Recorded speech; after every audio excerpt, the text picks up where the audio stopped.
birth certificate. Now, a lot of people, when they're trying to find the remedy, to find where things have gone wrong in the government, a lot of people are looking into the acts or looking into the past, or they're looking elsewhere. The law books, the history of how our government got there, which is very important, mind you. But where a lot of people are going wrong, and I'd say most of the people that are looking for this answer, the answer is within ourselves, because we don't really know who we are, or our own standing. A very clever man said to me, very savvy in the law, said to me, it's too late to say I don't consent when you're standing in the court. And this is true too. Because if you're in the court, then something's gone wrong. You've become their property, or subject to their rules, their laws, and the governments that we have today, especially after 1973, when Gough-Whitlam signed the Unidroit Treaty of Rome, which handed the administration of Australia over to a foreign United Nations entity under the control, basically, of the Vatican. And the Vatican have been sort of doing this for at least the last 2,000 years, but it probably goes back further than that. The Vatican has always had its control over the world, and that's because the Vatican owns the copyright on the type of system that they control the people with, and the people are being controlled with or by just a military system, a standard military water law system. The reason why the laws of water are controlling us men and women that are on the land is because they needed to bring in a different controlling system for people other than the controlling system of land, because the common law of land it's a freedom. It's we control ourselves on land. So what they had to do is they created a jurisdiction of the sea, a controlling system of the sea. And what they had to do was invite us to join them on their ship, or on their fiction corporate ship, in order to become under the control of their system, because their system cannot control men and women. They don't have jurisdiction with that. So rather than them coming onto the land and controlling us, what they've done is parked their ships, their corporations, their foreign entities on our land, like as in ships in dry dock. And then they invite us onto their ship or into their corporations.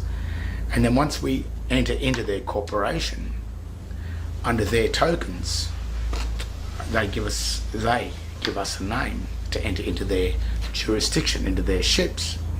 And once they achieve that, or once they grant you a name and you accept that name, then that name is their property and you've attached yourself to their name. And that's how they start to control us in such a way, because we have become a part or a crew member on their corporate ships. And that's what birth certificates are all about.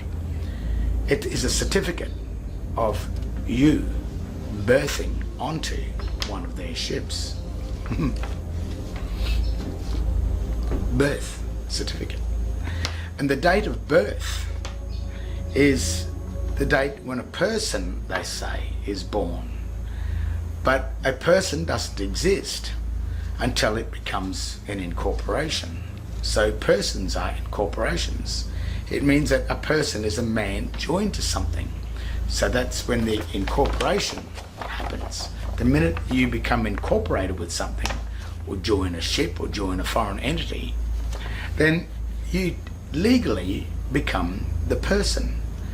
And persons are controlled by the Vatican, which is because the Vatican controls all of the incorporated, or you could say all the corruptions in the world, because our given Christian name is one name, even though there may be 2 or 3 words that make up the one name.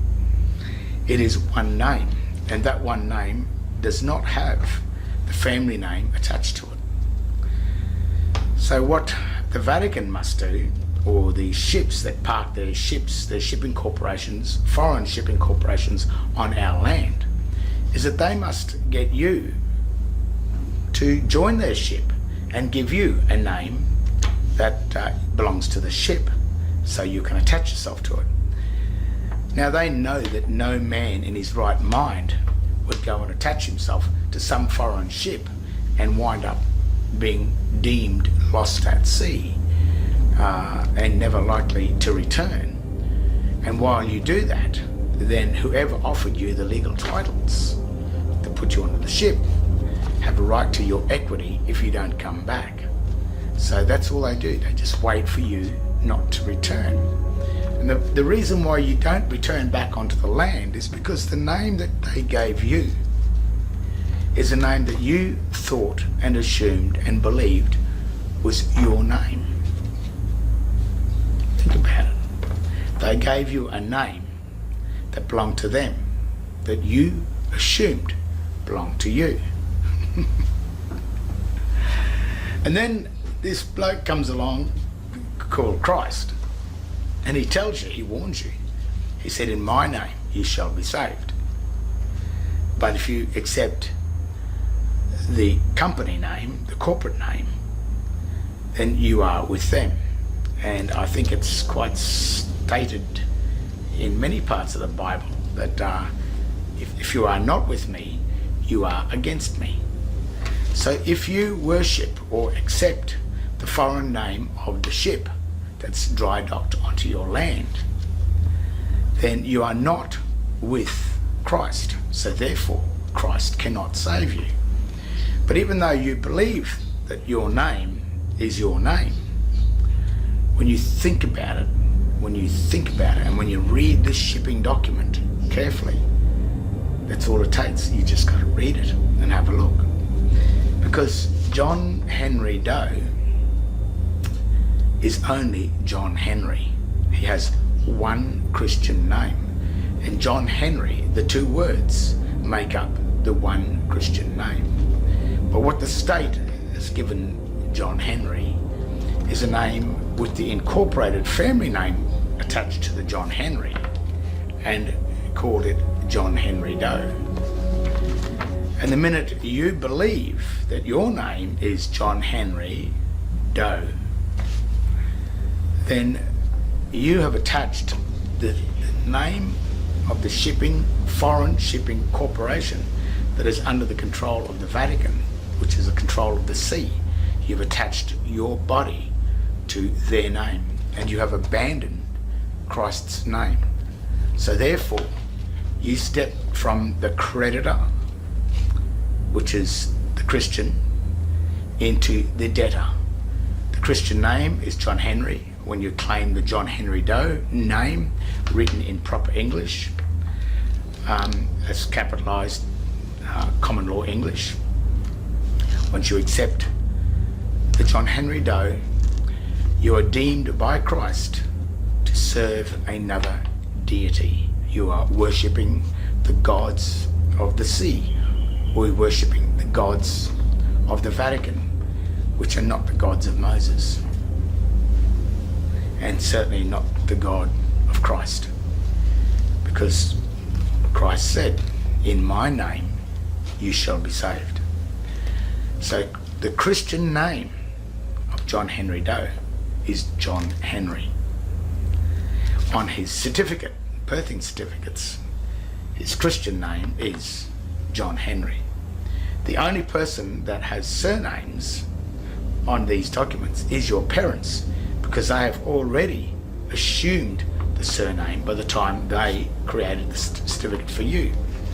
But they certainly make sure that when you're born, you are correct, which is just John Henry. And then what happens is, as you are indoctrinated, by the time you turn 21, the age of majority, you have no idea about what's happening to this banking, private, shipping, foreign document. No idea whatsoever. So the remedy of the system is simply knowing who you are. The other thing is the date of birth, is the date that you birthed your body to the corporation. And in the system, the Christian Judea system that the Vatican runs, it has a debtor and a creditor, or the office of creditor and the office of debtor. And if you attach yourself or birth yourself to the office of the debtors, then you will pay the debts of the Vatican. But when you birth yourself to the office of the creditor, see, that's a birth.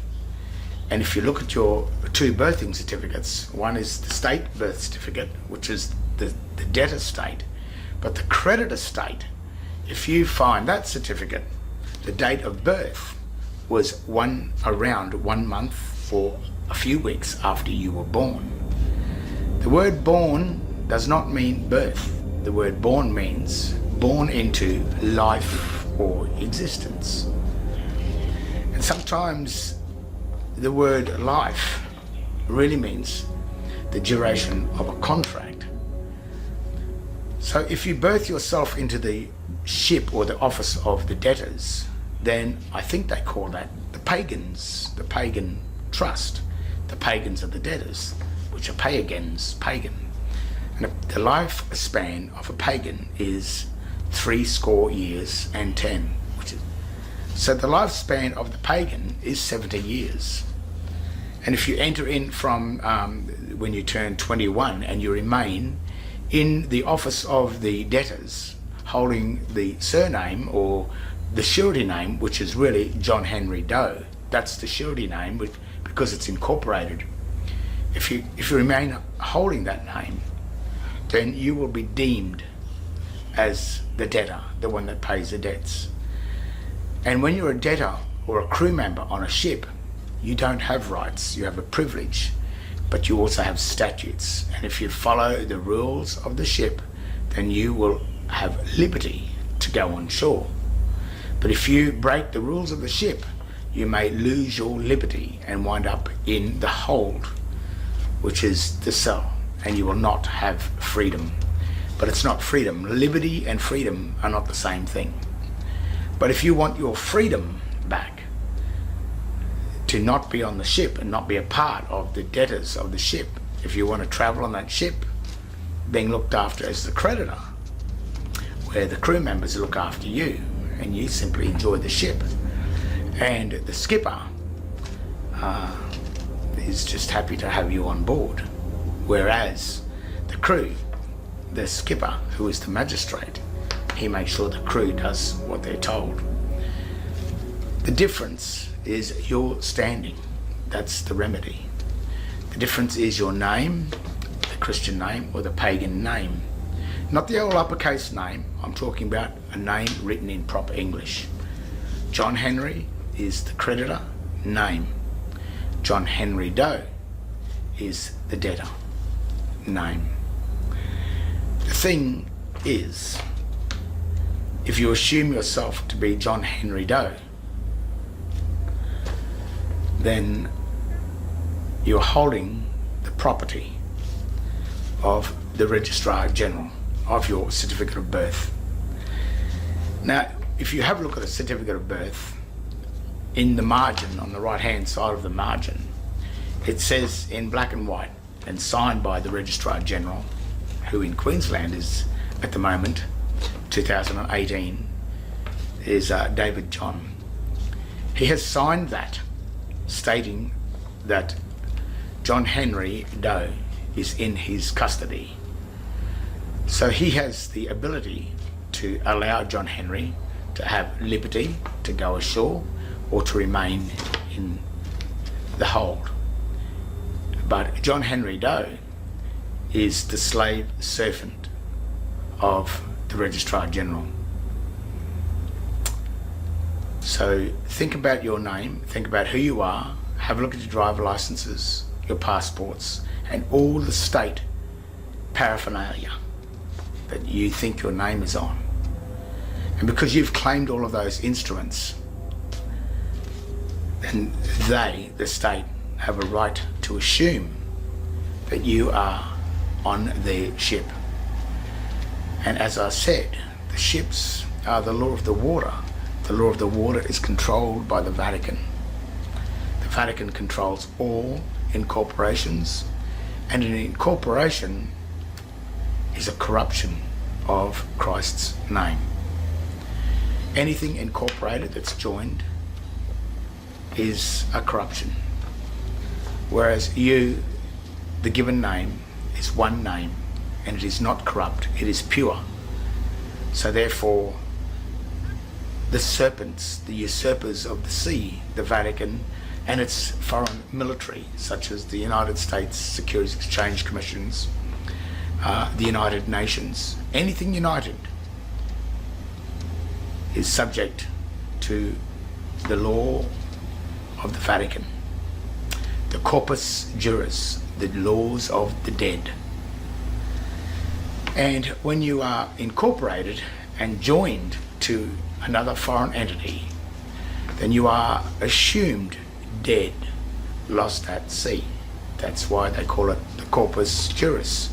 So while you're dead, but you haven't got a death certificate, you must be in some form of purgatory. So all of the controlling of these souls, these dead souls, is done by the chambers of the Vatican. If you look inside the Vatican, as you walk in to the Vatican, the text written on the outside of the Vatican is proper ancient Latin.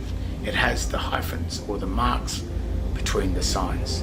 But when you walk into the Vatican, in the cross, which means dead, the chambers of the dead, if you look up the ceiling of the Vatican, around the edges, they use debased dog Latin, which is the Latin text, the all uppercase text, that has no marks between the signs, which is Babylonian.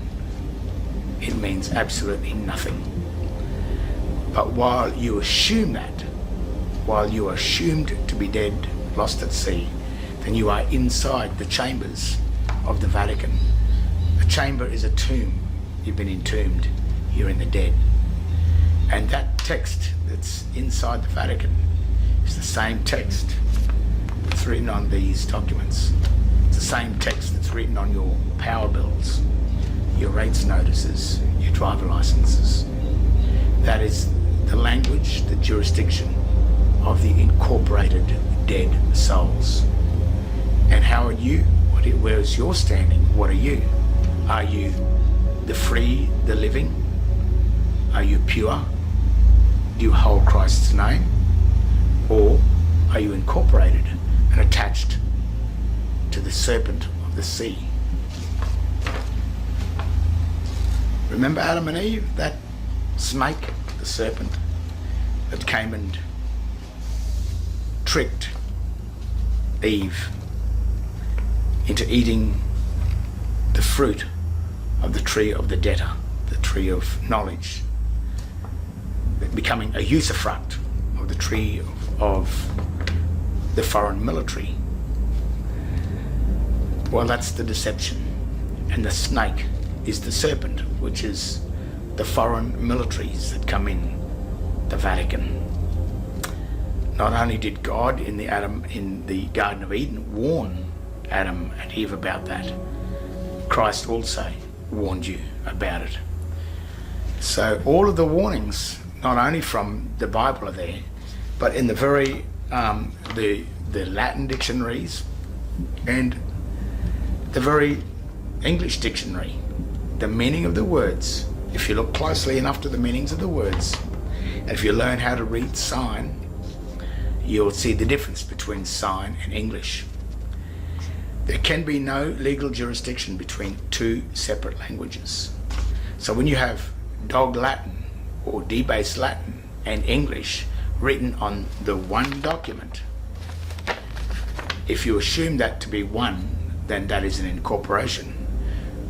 But if you are grammatically savvy, if you know what you're looking for and you know what you can see, then you will see that the all uppercase text, which is the Babylonian text, and the written English, when it's separated, the document reads nothing, nothing, nothing at all. It becomes the presumption of law. When you raise these matters with magistrates, they don't like it. But at some point the magistrate may work out that you know the dirty trick. But what they can do, the magistrates, is all they have to do is make sure that you are holding some form of attachment to the underworld. The minute they can find an attachment, some sort of a document with a license or identification that identifies you as a part of their underworld water law system, the usurping corporate ship that sits in dry dock on our lands, if you're attached to that ship, it doesn't matter what you say or do or think. The magistrate is going to salvage you and take your equity and administer your birthright, your true dominion, your ownership of the mineral and energy wealth of the land, the nation that you were born on. But when he can see that you know, he'll be heading for the door, because he is the actual debtor. He is the debtor. He's the first debtor. And we did not force him to join the to act as the magistrates. He applied for that job. I didn't force anyone to stand up there and act as the debtor. He has the tricks and the knowledge how to confer the debt back onto the creditor, to convert the creditor into the debtor. He has this ability, this knowledge, this sorcery, these tricks. But they are only just illusions, tricks, grammatical knowledge. And when you know that, and when you know their dirty tricks, then that's the remedy for the system. You always agree, and it's all offer and acceptance. So if they offer you the ability to act as one of their citizen debtors, then you can accept the offer. Absolutely, yes, I will be a citizen. But what you must do as a remedy is, what's it worth to lose your freedoms, your true standing as a man on land? Or in that case, you're standing as a creditor on their ship. You've been invited onto the ship originally as a creditor, as a guest. They will look after you on the ship. So you have to weigh that up. Do you want to be a crew member of their ship? So when they offer you a standing as a crew member, then think about it. Think about what it's worth. Offer and acceptance. Do you want to be a crew member? Then maybe you should be paid. You see what I'm saying? Then there's no conflict. There's no reason for them to assume that you are a belligerent. There's no reason for war. There's no reason for the military codes, the legal codes. There's no reason for the water law military to affect you, because you've already agreed to be a citizen of their foreign corporate ship, the City of London, the bar, a debtor of the bar. That's what you become. So if you want to become a debtor of the bar and be subject to those lying, deceiving, clever magistrates, then think about what it's worth. Because many of you just simply, and many of us just simply went along and fell into the standing of the debtors because of our own ignorance and stupidity, and us thinking that we knew everything. I know everything, I can run a business. But you knew nothing, absolutely nothing.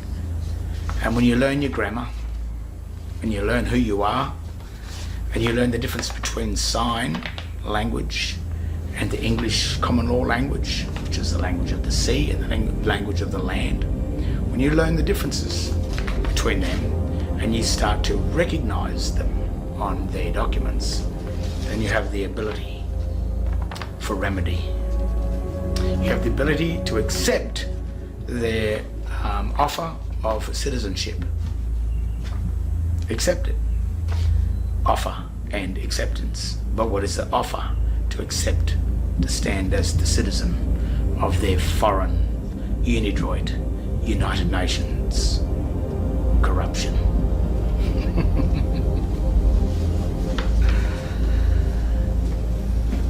The remedy is probably simple, isn't it? You are John Henry, you are not John Henry Doe. If they force you to be John Henry Doe, then they are committing a crime. If they issue you documents through the mail and you don't accept them through the mail because there's something wrong with the writing on the document, then they still don't have any jurisdiction over you. If you crack open the seals of those articles or of those envelopes that come, then you have broken the seal into the world of the dead, the spells. You will be attached to the spell that's attached to that document.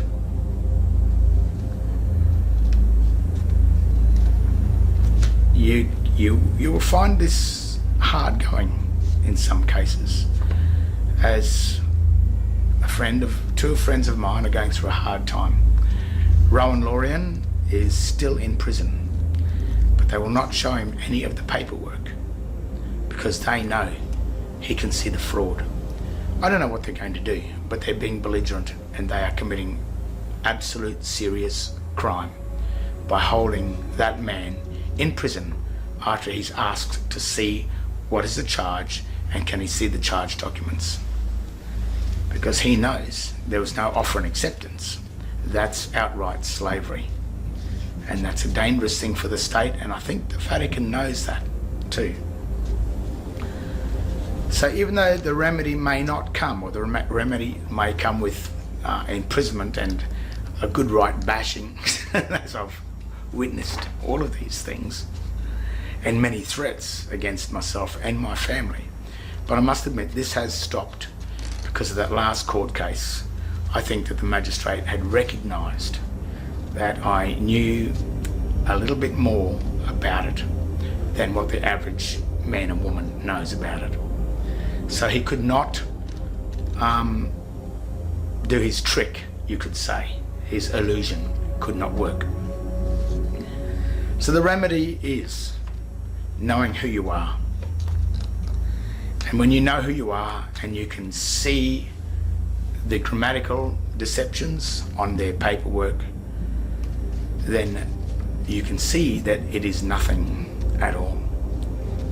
The old saying of kicking a dead horse is, if they keep on pushing it, it's as good as kicking a dead horse, because in the end they can't prove that anything existed, because when they did it, they made sure that nothing existed in case someone worked it out. And when someone works it out, it's then when they'll back off and say, oh, okay, you've worked it out. And of course, it's our own fault because we accepted it. We thought it was something when it was nothing. So it's not their fault. It's our own stupidity and our fault. But once it's pointed out to them and they continue on with it, that's when the real remedy will start. That's when the charges will start to come. The damage, you've been hurt by the state. And well, we are already rich, we are already wealthy. The poorest man in the street has a birthright, but it's been administered by these usurping serpents, these foreign administrative corporations. It can still remain like that, but rather than you being the debtor of them so that they can serve you, but if you're not there, then they will keep it themselves. So you must return back from debtor into creditor. And when you pull that off, when you get that, then you'll understand the value of the Vatican, the value of the magistrates, the value of all their courts. You'll start to see that, well, maybe it's a good thing, because they're getting all of you to basically work for nothing. But as long as you have a good life inside on the corporate ship, and if you're happy there, then turn this off. But the very fact that if you're watching this, you are already curious to figure out what's going on.